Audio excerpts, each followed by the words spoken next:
Convido você a abrir a sua Bíblia. Lá no final da sua Bíblia, talvez se você não abra muito, porque você tem medo às vezes, Apocalipse, livro do Apocalipse, capítulo 2. Livro do Apocalipse, capítulo 2. Nós veremos do versículo 1 até o versículo 7, a carta à igreja em Éfeso. Apocalipse 2, do versículo 1 até o versículo 7. Assim diz a palavra do Senhor. Ao anjo da igreja em Éfeso escreve: Estas coisas diz aquele que conserva na mão direita as 7 estrelas e que anda no meio dos 7 candeeiros de ouro. Conheço as tuas obras, tanto o teu labor como a tua perseverança, e que não podes suportar homens maus, e que puseste à prova os que a si mesmos se declaram apóstolos e não são, e os achaste mentirosos. E tens perseverança e suportaste provas por causa do meu nome, e não te deixaste esmorecer. Tenho, porém, contra ti que abandonaste o teu primeiro amor. Lembra-te, pois, de onde caíste, arrepende-te e volta à prática das primeiras obras, e se não, venho a ti e moverei do seu lugar o teu candeeiro, caso não te arrependas. Tens, contudo, a teu favor que odeias as obras dos nicolaítas, as quais eu também odeio. Quem tem ouvidos, ouça o que o Espírito diz às igrejas. Ao vencedor, dar-lhe-ei que se alimente da árvore da vida, que se encontra no paraíso de Deus. Amém. Até aqui a palavra do Senhor. Feche seus olhos, vamos orar mais uma vez. Senhor, nós te agradecemos, Pai, pela tua palavra. Te agradecemos porque a tua palavra é viva e eficaz, ela é inerrante, infalível. E nela, Senhor, contém tudo aquilo que nós precisamos para viver de acordo com a tua vontade e para vivermos para a tua glória também, Senhor. Ensina-nos, Senhor, como corpo, como igreja, como um coletivo, Senhor, que visa glorificar e engrandecer o teu nome aqui na terra, Pai. Que sejamos um povo, uma igreja, um corpo que proclame a verdade de Jesus Cristo e o amor de Cristo às pessoas que ainda não o encontraram, que ainda não foram alcançadas pela tua graça. Usa o teu servo, Senhor, apenas como o teu servo, porque ele é falho, mas que o teu servo anuncie, Pai, as boas novas de salvação ao teu povo e que saiamos edificados daqui nesta noite, no nome de Jesus. Amém. Amém. Meus irmãos, eu creio que você se lembra de um desenho bem antigo chamado Ursinho Pooh. Todo mundo se lembra, né? Do desenho do Ursinho Pooh. Aquele ursinho que come muito mel, não é mesmo? Certo dia o Ursinho Pooh, as crianças adoram, né, essa história do Ursinho Pooh. Já vejo as crianças ali, olha, gostei do pastor, viu? Ele tá falando do Ursinho Pooh aqui, tem algo interessante pra gente aprender. Desenhos infantis, meus irmãos, ensinam lições valiosas muitas vezes para as crianças, por isso que a gente precisa também até cuidar o que as crianças assistem, né, na televisão, porque hoje em dia nós sabemos como estão as coisas. Mas o Ursinho Pooh, em uma das suas histórias, certo dia, ele sabia que era a hora do almoço, porque o seu estômago vazio estava avisando ele. Então ele foi direto para a casa do coelho, porque o coelho sempre tinha mel, né, e o Ursinho Pooh adorava mel. E ele chegou na casa do coelho e falou assim: Coelho, ele tinha uma voz assim, né, meio, Coelho, você está em casa, né? Ele falava assim, né? Não sei se eu estou imitando bem aí, depois os irmãos avaliam de 0 a 10. E o Pooh chamou o Coelho: você está em casa? E aí o Coelho falou: entre, Pooh, você chegou na hora certa, né? Aquela pessoa que chega às 11h30 da manhã, né? E fala assim: ei, você está em casa? Claro que tem almoço, né? Você chega na hora do almoço, como é que não vai ter almoço, né? E aí o Coelho falou: pode entrar. Era exatamente o que o Ursinho Pooh queria ouvir. Ele entra, ele começa a comer um monte de potes de mel, zera a dispensa do Coelho de comer tanto mel. E agora que ele já está satisfeito, o que ele faz? Ele tenta sair pela mesma entrada e ele fica preso. E ele diz assim: ah, que coisa, né, Coelho? Isso aconteceu porque você não fez uma porta maior. E aí o Coelho olha para ele no desenho e fala assim: nada disso, Pooh. Isso aconteceu porque você comeu mel demais. O Pooh aprendeu da maneira mais difícil que até algo bom pode se tornar um problema quando consumido em excesso. Não é isso que nós aprendemos desde pequeno? Algo pode ser muito bom, mas se nós consumirmos em excesso, isso pode nos fazer muito mal. Assim como o Pooh, todos nós aprendemos em algum momento da nossa vida, seja por histórias, pelo conselho dos nossos pais, ou até pelas dores de estômago causadas por muitos doces, quando a gente inadvertidamente come muito, que muito de algo bom pode acabar não sendo tão bom assim para a nossa vida. E é exatamente esse o problema da igreja de Éfeso. Em ser tão cuidadoso com a boa teologia, em ser tão zeloso na defesa da verdade do evangelho, eles acabaram perdendo algo muito importante: o primeiro amor. O zelo pela ortodoxia se tornou tão central para eles que outra coisa foi apagada. Algo bom, o amor pela sã doutrina, em excesso e sem vida espiritual, se transformou em algo ruim na vida deles. Isso significa que a gente não deve buscar aprender teologia? Não, jamais. A boa teologia nos leva para um caminho de fé e de verdade. Mas quando nós perdemos algo centralizado do primeiro amor, que a gente vai aprender hoje, o que é de fato o primeiro amor? Porque muitas pessoas interpretaram errado esse primeiro amor ao longo dos séculos. Nós vamos ver que nós temos um caminho a seguir como uma igreja evangelizadora, uma igreja que prega o evangelho de Cristo Jesus, uma igreja que de fato fala do amor de Cristo Jesus, que expõe, que ecoa o evangelho de Jesus fora dessas portas e janelas da igreja. Por isso que nós vamos aprender hoje, então, como voltar a este primeiro amor e ser uma igreja, de fato, evangelizadora, uma igreja evangelizadora como corpo de Cristo. 3 lições breves que eu quero trabalhar com os irmãos aqui. A primeira lição, reconhecer o que está certo, reconhecer o que está certo na nossa vida. Primeira coisa, reconhecer o que está certo. Olha o que diz o texto do versículo 1 até o versículo 3. Começa o texto dizendo: ao anjo da igreja em Éfeso escreve. E talvez você esteja pensando assim: pastor, eu não gosto muito de ler o Apocalipse porque eu fico meio confuso. Né? Eu fico meio confuso é quando eu leio o Apocalipse e eu vejo dragão, e aí eu vejo fogo, e aí eu vejo 7 cabeças do não sei o que, besta, e será que o chip da besta vai vir? E as pessoas elas ficam presas às imagens e símbolos que o Apocalipse traz, que não são de fato, não é o Donald Trump, né, o anticristo, ou não é o Papa, o anticristo, embora a Confissão de Fé de Westminster fale que o Papa é o anticristo, mas queria dizer que o espírito do Papa seria um anticristo, tipos de anticristo que nós temos, mas não fique assustado, leia o Apocalipse, porque Deus quer falar com você através do Apocalipse. Deus quer falar com você através daquilo que está aqui na Escritura. E Éfeso, para a gente entender o contexto da igreja de Éfeso, Éfeso era a cidade mais importante da Ásia Menor naquele tempo. Éfeso era um polo de comércio e cultura. E durante o tempo do Novo Testamento, eles tinham um porto muito movimentado e tinha uma posição estratégica e uma importante rota comercial da Ásia Menor. E Éfeso se tornou uma cidade muito relevante econômica e politicamente falando. Muitas pessoas queriam ir para Éfeso por causa desse movimento da época. Atos 19 nos mostra que Paulo pregou em Éfeso por mais de 2 anos e foi ali que ele enfrentou forte oposição dos ourives que fabricavam imagens da deusa Artemis. Então era um povo muito idólatra com essa deusa Artemis. E eles tinham, lá nessa cidade, tinha o Artemision, que era uma das 7 maravilhas do mundo antigo, o templo da deusa Artemis. E, além disso, a gente pode perceber que a cidade reunia riqueza, cultura, religiosidade pagã, ou seja, eles adoravam a deusa Artemis naquela cidade, e era um ambiente muito forte de idolatria para que os cristãos se acomodassem naquele lugar. Nesse cenário de tanta influência, a igreja de Éfeso recebe essa mensagem de Cristo. E a primeira coisa que Jesus se apresenta para essa igreja falando é: aquele que conserva na mão direita as 7 estrelas e que anda no meio dos 7 candeeiros de ouro. Já nessa autoapresentação, o Senhor conecta a sua identidade ao problema que a igreja enfrenta. E aí você pode perguntar: pastor, eu não sei o que é 7 estrelas, o que é 7 candeeiros. Você já me perdeu aqui, ó. Já comecei a pensar na morte da bezerra aqui, quando eu vi 7 estrelas, 7 candeeiros. O que essas coisas significam no Apocalipse? As 7 estrelas representam os anjos. E os 7 candeeiros representam as igrejas. Mas quem são os anjos no livro do Apocalipse? Neste contexto aqui, os anjos são os pastores das igrejas. E os candeeiros são as igrejas. Então fica mais claro para a gente entender agora. Os 7 candeeiros são 7 igrejas.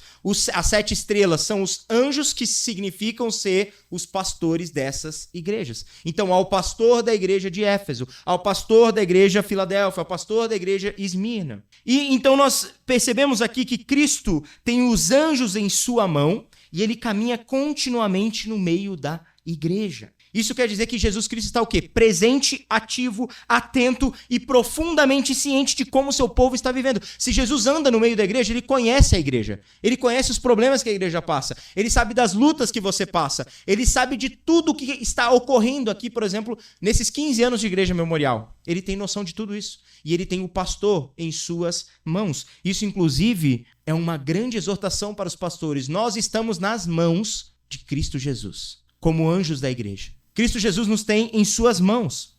E Jesus, então, tem a autoridade não só para manter as luzes acesas, a gente já vai falar um pouco do candelabro, o que é o candeeiro, o candelabro, o que essa imagem representa, porque lá no versículo 5, a advertência de Jesus é que ele vai remover a lâmpada, o candeeiro dessa igreja, se eles não se arrependerem. Como sumo sacerdote, Jesus tem o poder de cuidar das lâmpadas do santuário e ele tem a autoridade não só para mantê-las acesas, mas para remover essas lâmpadas do santuário. Em seguida, no verso 2 e 3, a gente vê que Jesus conhece as obras dessa igreja. Olha só o que ele diz: eu conheço as tuas obras, tanto o teu labor como a tua perseverança, e que não pode suportar homens maus. E aqui, meus irmãos, Jesus não está falando em termos vagos da igreja, mas ele está elogiando virtudes que se expressam em ações concretas. Você já percebeu que ninguém é elogiado como virtuoso se ele não tiver ações concretas? Por exemplo, as esposas jamais elogiarão os maridos por lavarem a louça se eles não lavarem a louça, não é mesmo?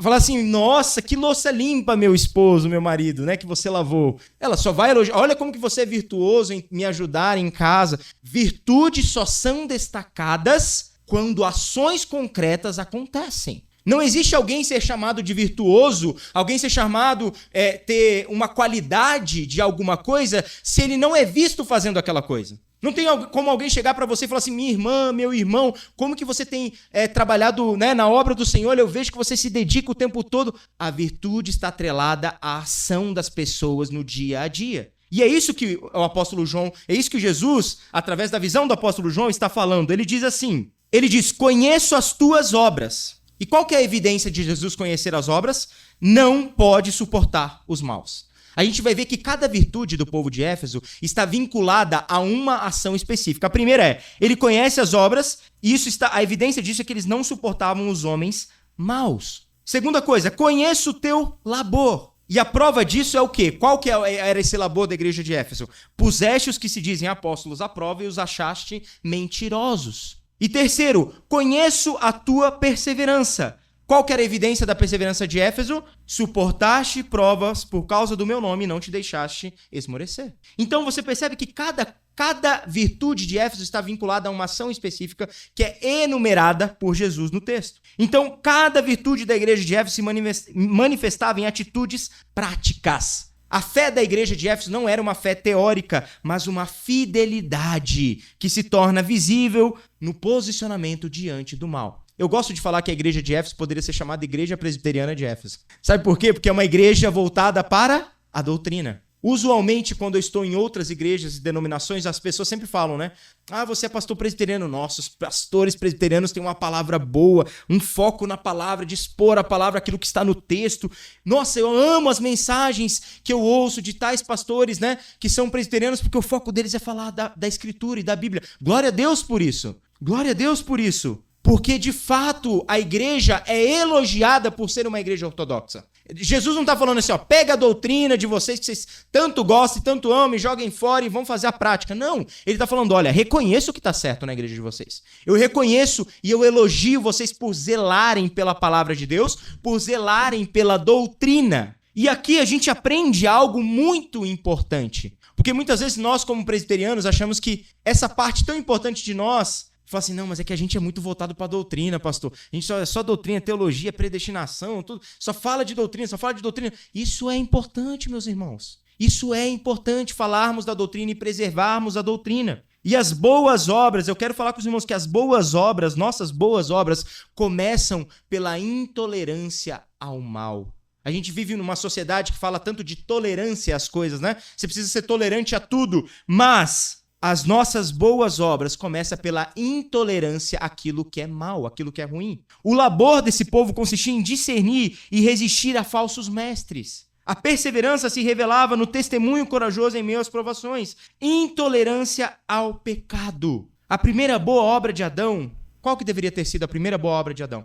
Ter sido intolerante à tentação da serpente. O problema de Adão e Eva eles foram muito amiguinhos da serpente, né? A serpente, olha aqui, né? O fruto proibido. Ele não deveria ter conversinha com a serpente. Ele deveria ter sido intolerante com a serpente. Então os cristãos, portanto, são chamados a demonstrar hostilidade a tudo aquilo que é mal. Hostilidade. Você não tem que ser amiguinho do mal. Você não tem que ser complacente com o mal. Mas você é chamado a se recusar a suportar homens que usam a palavra de Deus para enganar as pessoas, que usam doutrinas erradas para reunir multidões e falar, como os coaches modernos, que o problema agora não é você mesmo. O problema é que você não acredita suficientemente em você. O problema é que você não deu dinheiro suficiente para a igreja. É isso que pastores lá fora pregam, enganando as pessoas dentro da igreja. A intolerância ao mal, meus irmãos, é uma virtude.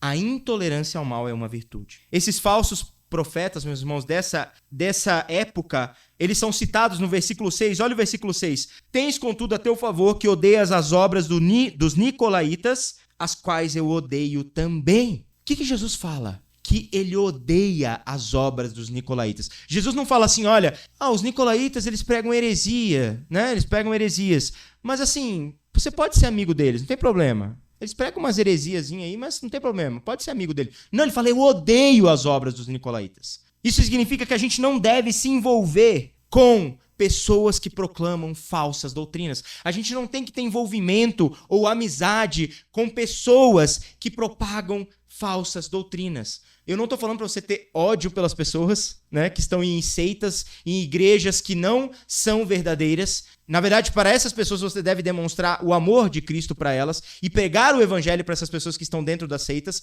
Mas as pessoas que usam o evangelho, ou seja, os líderes espirituais, eles jamais devem compartilhar do mesmo ambiente, da mesma amizade que nós temos com os nossos irmãos da fé. Então, a igreja de Éfeso não caiu nesta falsa conversa. Os nicolaítas, eles eram conhecidos por pregar uma falsa liberdade, ou seja, eles iam na igreja, iam lá para o templo da Artemis fazer as festas pagãs deles. Eles não faziam essa diferenciação. Eles eram da igreja, mas iam fazer lá as oferendas deles a outros deuses. Essa era uma das características dos nicolaítas. Mas a igreja de Éfeso é elogiada porque ele diz, vocês odeiam as obras desses nicolaítas. Então, meus irmãos, para a gente terminar essa primeira sessão de reconhecer o que está certo, que é a sessão maior, se o Senhor elogia a igreja de Éfeso por sua firmeza contra o erro, o mesmo Senhor hoje nos lembra que nós, como igreja, a Igreja Presbiteriana Memorial, ela deve ser conhecida por ter o zelo pela palavra. E esse zelo não pode ser restrito apenas ao interior da igreja. A gente precisa ser firme da porta para fora, para que o evangelho avance com fidelidade, para que o evangelho avance de maneira clara, para que o evangelho avance sem alianças impróprias com outros tipos de seitas que proclamam por aí um evangelho falso. Isso é reconhecer o que está certo na igreja. Ela foi elogiada por isso. Mas, em segundo lugar, a gente deve perceber o que está errado, identificar o que está errado. É o versículo 4. Diz o versículo 4, um dos versículos mais famosos da Bíblia, tenho, porém, contra ti que abandonaste o teu primeiro amor. Meus irmãos, aqui surge todos os tipos de interpretação. O que é o primeiro amor, pastor? O que é o primeiro amor? Que a igreja perdeu. Afinal, a igreja de Éfeso tinha doutrina, mas ela não tinha amor. E muitas pessoas, muitos estudiosos vão bater cabeça para tentar interpretar o que é esse primeiro amor. Seria o primeiro amor aquele amor da conversão? Sabe, quando eu me converti, eu tinha aquele amor fervoroso por Jesus Cristo, eu me empenhava na obra, parece que eu tinha mais amor, eu evangelizava mais, parece que eu tinha essa paixão maior, né? Aqueles que estão aqui, que são casados, ou fala assim, o primeiro amor, faz essa alusão, né, à questão do relacionamento, né? Quando eu conheci a minha esposa, ou a esposa quando conheceu o marido, né? Lá no início, eu tinha aquele fervor, aquela paixão. Eu acho que é isso que ele está falando, né? Voltar para aquela paixão inicial. Meus irmãos, pense comigo. Quando você se apaixonou, homens, maridos, esposas ou namorados e namoradas, quando você se apaixonou, era uma paixão boba, não é? É aquele negócio assim, o coração batia, acelerava só de ver a pessoa.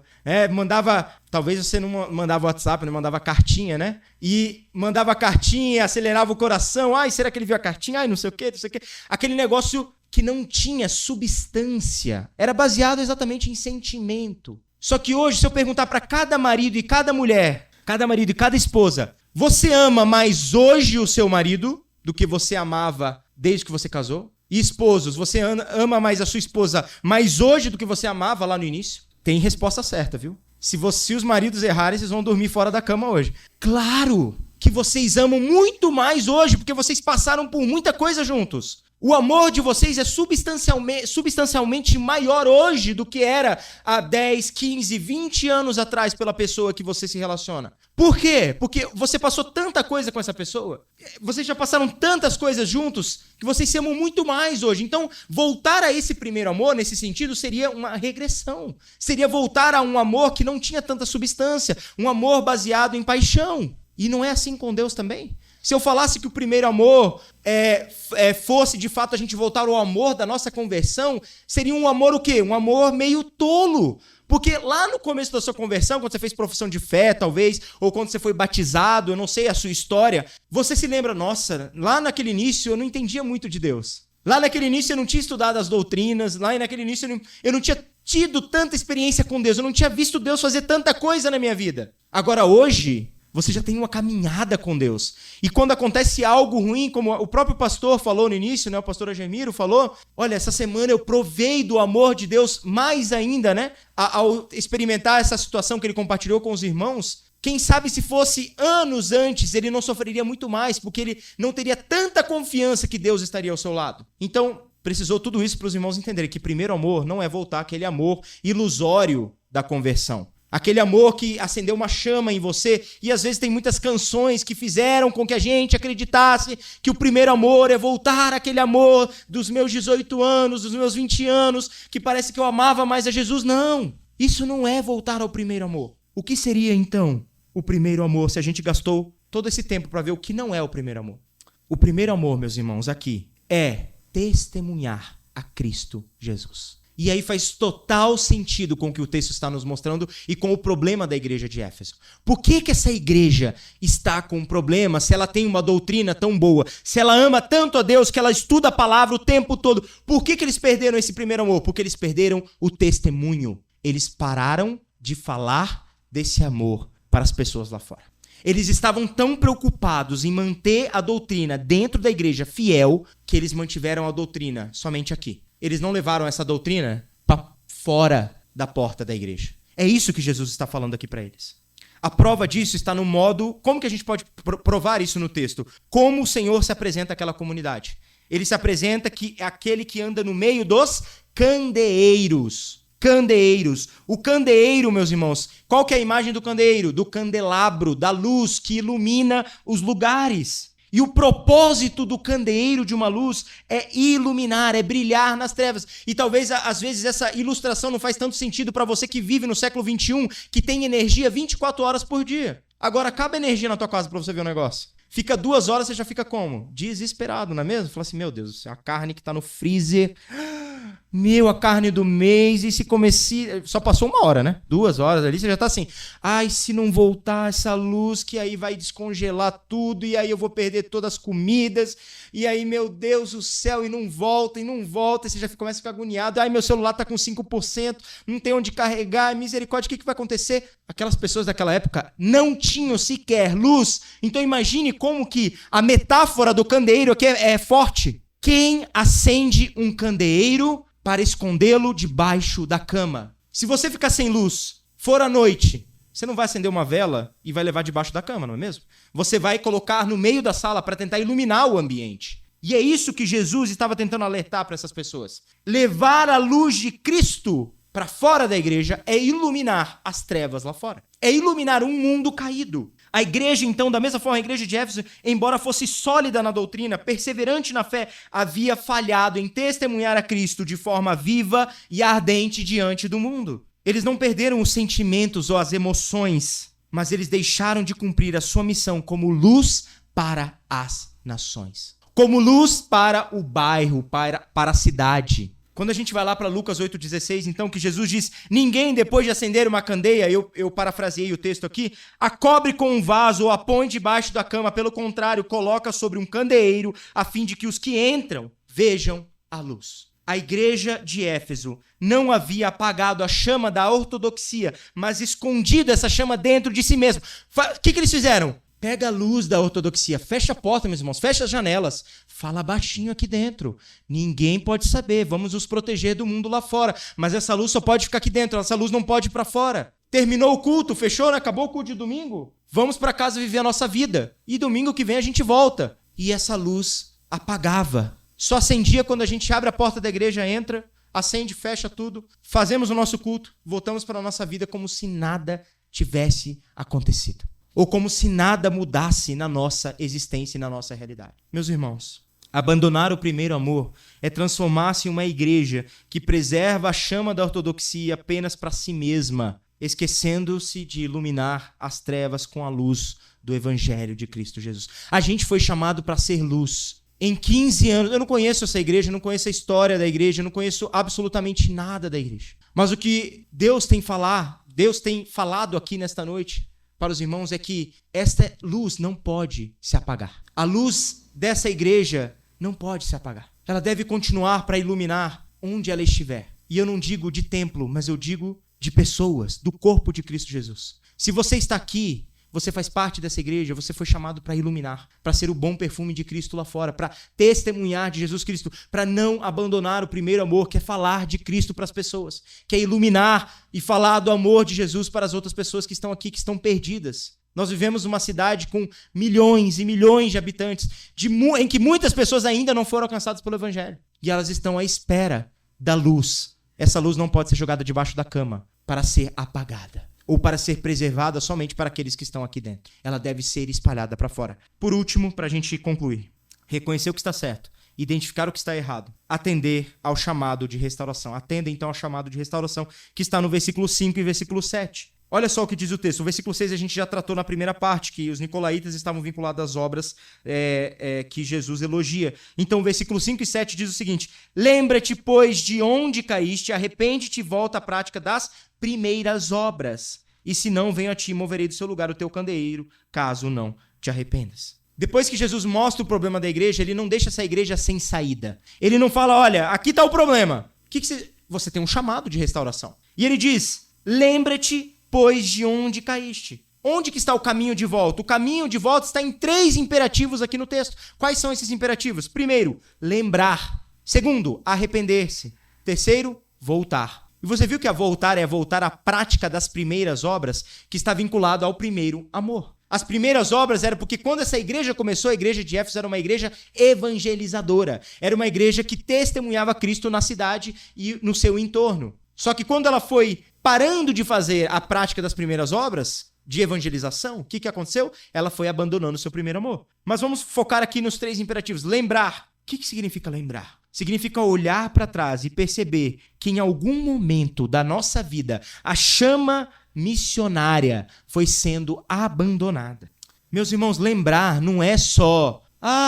lembrar na Escritura. Quando aparecer essa palavra, lembra-te, lembre-se disso na Bíblia. Não é só para você ter uma memória afetiva, de falar assim, eu lembro daquela época boa e tudo mais, que aconteceu isso, que aconteceu aquilo, tarará, tarará, tarará. Não. Vocês se lembram do texto de Ana, em que Ana queria muito ter um filho, não é mesmo? E diz o texto que o Senhor lembrou de Ana e atendeu à sua oração. O Senhor não lembrou de Ana falando assim, Ana, você está orando, tá querendo um filho, tá bom, eu lembrei de você. Não, eu lembrei de você e eu atendi ao seu chamado. Então lembrar aqui significa, lembre-te de onde você caiu. Opa, tem coisa errada na minha vida, eu preciso consertar. É isso, é um chamado a restaurar a sua vida, a restaurar como você tem se proclamado o Evangelho de Cristo Jesus, como tem sido a sua vida fora do ambiente da igreja, não aqui dentro, mas fora do ambiente da igreja. E logo em seguida vem, arrepende-se. Se você se lembra de onde você caiu, logo você se arrepende. Então você muda a mente e o coração e você volta a praticar as primeiras obras, que era testemunhar o amor de Cristo Jesus. O aviso de Jesus, meus irmãos, aqui é muito sério. É muito sério. Se a igreja não voltar à prática das primeiras obras, ele removerá o candeeiro do seu lugar. Ou seja, igreja que não testemunha deixa de ser igreja. Igreja que não fala do amor de Cristo, que não prega profeticamente. Aqui que eu estou falando de profeticamente não é de revelar coisas futuras. Profeticamente anunciando a palavra de Deus. Igreja que não tem um papel profético na sociedade, deixa de ser igreja. Por quê? Jesus vem e remove o seu candeeiro, remove a sua luz. Isso já aconteceu? Já aconteceu com Israel. Israel foi chamada para ser luz para as nações. E o que Israel fez com isso? Israel pecou, e o Senhor retirou essa luz de Israel. Porque vocês foram um povo que me desagradou, um povo que negou o meu nome, um povo que rejeitou o próprio Messias. Israel foi chamada como nação para testemunhar aos povos e ser luz como um reino de sacerdotes, semelhante àquilo que está escrito lá em 1 Pedro 2,9. Vocês, porém, são geração eleita, sacerdócio real, nação santa, povo exclusivo de Deus. A gente é tudo isso e o texto acaba aí? Não. O texto fala que a gente é tudo isso para um propósito específico. Qual que é o propósito específico? Para anunciar as grandezas daquele que os chamou das trevas para a sua maravilhosa luz. Você só é alguma coisa em Cristo Jesus para alguma coisa. Você foi salvo para falar para as pessoas que você foi salvo. Você foi mudado interiormente para mostrar para as outras pessoas que não conhecem a Cristo ainda que você teve uma transformação real na sua vida. E essa transformação real não foi por causa de exercícios que você aprendeu a fazer. Não foi porque você frequentava os alcoólicos anônimos. Não foi porque você fez os 12 passos de consertar a sua vida. Essa transformação só foi real porque Jesus fez uma obra na sua vida. Jesus colocou uma luz dentro de você. É só assim que nós somos mudados, não é mesmo? A metanoia, a mudança de mente que acontece em nós, não acontece pelo nosso esforço próprio, mas pelo que o Espírito Santo faz em nós. E a gente é chamado para atender esse chamado de restauração. Mas não é só advertência. E ele conclui então, Jesus conclui dizendo que quem tem ouvidos ouça o que o Espírito diz às igrejas. Ao vencedor dá-lhe que se alimente da árvore da vida que se encontra no paraíso de Deus. Ao lado da advertência vem a promessa. Meus irmãos, aqui está a esperança para nós, nesta noite, como igreja, os que permanecem fiéis na missão de Cristo Jesus, com um testemunho, mostrando a Cristo para as pessoas, não apenas guardam a verdade, mas a proclamam com amor, receberão o privilégio de participar da vida eterna. E a palavra usada aqui, meus irmãos, para árvore nesse texto, você viu esse texto que fala assim, árvore da vida? Talvez você se lembre de alguma coisa, né? Árvore da vida, parece que eu já vi em algum lugar isso na Bíblia, não é mesmo? Lá em Gênesis, quando Deus cria o jardim do Éden, ele cria a árvore da vida. Só que agora, essa árvore aqui, o termo grego usado pelo apóstolo João, não é o mesmo termo usado para árvore, no sentido em que a Bíblia utiliza a árvore como uma árvore com folhas, como a árvore de Gênesis da vida, mas o termo que ele usa aqui significa literalmente madeiro. Madeiro da vida. O que isso significa? Qual que é a diferença, pastor, de árvore para madeiro? Não é tudo a mesma coisa? Não é. Essa mesma palavra usada em textos para se referir à cruz de Cristo Jesus, que morreu no madeiro da vida por mim e por você. Isso não é por acaso. João não escolheu essa palavra por acaso. Ele não mudou a palavra de árvore para madeiro por acaso. Ele mudou para mostrar que a vida eterna prometida no paraíso de Deus para nós só pode ser dada porque Cristo venceu na cruz, o verdadeiro madeiro da vida. Glória a Deus por isso. A promessa de cearmos com Cristo não é apenas uma imagem paradisíaca de restauração, mas é uma realidade em que Cristo Jesus, no madeiro da cruz, ele reabriu o acesso da vida. E é por meio dele que nós, como igreja, somos chamados a participar da vida eterna. Cristo promete àquele que vence, ao vencedor, que vence nele, não só vida, mas comunhão íntima com ele. Uma mesa, uma ceia, um banquete de eternidade, onde todos se alimentarão com ele para sempre. Meus irmãos, mas essa promessa não está em um futuro apenas distante. Essa promessa se realiza e se materializa todo domingo que você compartilha o pão e bebe o cálice na igreja. Porque você está com Cristo Jesus, tomando parte do corpo, parte do sangue de Cristo Jesus, e você é alimentado espiritualmente. Então não veja mais o domingo na sua vida como um domingo, eu tenho que ir lá na igreja, eu tenho que cumprir o calendário, eu tenho que ir para a igreja. Eu tenho que ir para a igreja porque eu preciso ir para a igreja lá no domingo, né? Todo domingo. Não. O domingo é um momento de comunhão íntima com Cristo Jesus, o madeiro da vida. Porque o domingo é só um reflexo do que nós faremos pela eternidade. Ao vencedor, dar-lhe-ei que se alimente da árvore da vida. Quem tem ouvidos, ouça o que o Espírito diz às igrejas. Essa exortação de Jesus a Éfeso é uma exortação para nós hoje como igreja. Voltemos ao primeiro amor. Retomemos nossa missão de ser uma igreja evangelizadora que prega Jesus para o mundo. E sustentados pela graça, nós já recebemos no madeiro da cruz a vida em abundância aqui e a vida eterna. Que a gente possa caminhar com essa maturidade, com essa fidelidade, alimentando-nos de Jesus Cristo, nosso Senhor. Amém.